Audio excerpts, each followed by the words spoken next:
Hello, ഇന്ന് ഞങ്ങളുടെ കോളേജിൽ സാലറി ഇൻക്രിമെൻ്റ് ചെയ്യായിരുന്നു. അതായത് ഇയർലി ഒരിക്കൽ ഒരു ഇൻക്രിമെൻ്റ് ഉണ്ടാവുമല്ലോ. അപ്പം ആ ഒരു ഡേ ഇന്നായിരുന്നു കേട്ടോ, ഞങ്ങൾക്ക് ഓഗസ്റ്റ് ഇന്നാണ്. അപ്പോൾ I was actually expecting something more. എൻ്റെ എക്സ്പെക്റ്റേഷൻ ആയിരുന്നു, ബട്ട് ഒരിക്കലും എനിക്ക് തോന്നുന്നില്ല ഒരിടത്തും നമ്മൾ എക്സ്പെക്റ്റ് ചെയ്യുന്ന അത്രയും മേ ബി നമുക്ക് കിട്ടണമെന്നുണ്ടാവില്ല. അപ്പോൾ ഞാൻ പക്ഷേ പെട്ടെന്ന് റിയാലിറ്റി ആയിട്ട് അക്സെപ്റ്റ് ചെയ്യുന്ന ഒരാളാണ്. അപ്പോൾ ഞാൻ എന്ത് ചെയ്തു, ഓക്കെ ഇത്രയും കിട്ടുള്ളൂ, ഓക്കെ ഫൈൻ, മേ ബി ഇതായിരിക്കും അവരുടെ പോളിസി എന്ന് പറഞ്ഞ് ഞാൻ അക്സെപ്റ്റ് ചെയ്തു കേട്ടോ.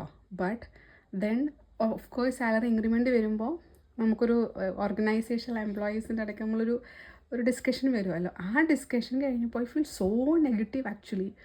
എന്നിട്ട് എനിക്ക് പിന്നെ വർക്ക് ചെയ്യാനില്ല. നമുക്ക് സാധാരണ ഒരു തോട്ട് പോലും എനിക്ക് ചിന്തിക്കാൻ പറ്റുന്നില്ല. ഒന്നും ചിന്തിക്കാൻ പറ്റും. ഞാൻ ചോദിച്ചു, ഇത്രയും ടോക്സിക് ആയിട്ടുള്ള സ്ഥലത്താണോ? ദെൻ അയ്യോ, ഞാൻ അത്രയും എക്സ്പ്ലോട്ട് ചെയ്യപ്പെടുകയാണോ? ഇങ്ങനെ കുറേ തോട്ട് വന്നു കേട്ടോ. അപ്പോൾ എനിക്കൊരു സാധനം മനസ്സിലായ, നമ്മൾ നിൽക്കുന്ന എൻവയോൺമെൻറ്റിന് നമ്മുടെ ചിന്തകളെ എത്രമാത്രം സ്വാധീനിക്കാൻ പറ്റുന്ന. ബിക്കോസ് അതൊന്നും എൻ്റെ തോട്ടായിരുന്നില്ല. ഓക്കെ, ഞാനത് അക്സെപ്റ്റ് ചെയ്തു. ഡിസപ്പോയിൻറ്റ്മെൻറ്റ് ഉണ്ടായിരുന്നു, ബട്ട് അക്സെപ്റ്റ് ചെയ്തു. But I was ready to okay work ചെയ്യുക, നെക്സ്റ്റ് നോക്കുക, അല്ലെങ്കിൽ നമ്മൾ നെക്സ്റ്റ് ഒരു ഓർഗനൈസേഷൻ ഉണ്ടല്ലോ എന്നൊരു തോട്ടായിരുന്നു എനിക്ക്. ഞാൻ ആ ഒരു കുറഞ്ഞു പോയല്ലോ എന്നൊരു തോട്ടിൽ പിടിച്ച് കുറേ നേരം നിന്ന ആളല്ല.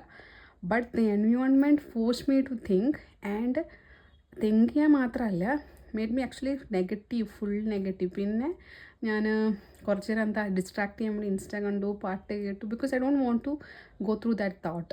ബിക്കോസ് അത് നമ്മളെ ഡ്രെയിൻ ചെയ്യുന്നൊരു തോട്ടാണ് എനിക്ക് തോന്നി കേട്ടോ. So that is why always people tell environment matters for your thoughts, your action, for everything. So always take care of your environment where you are.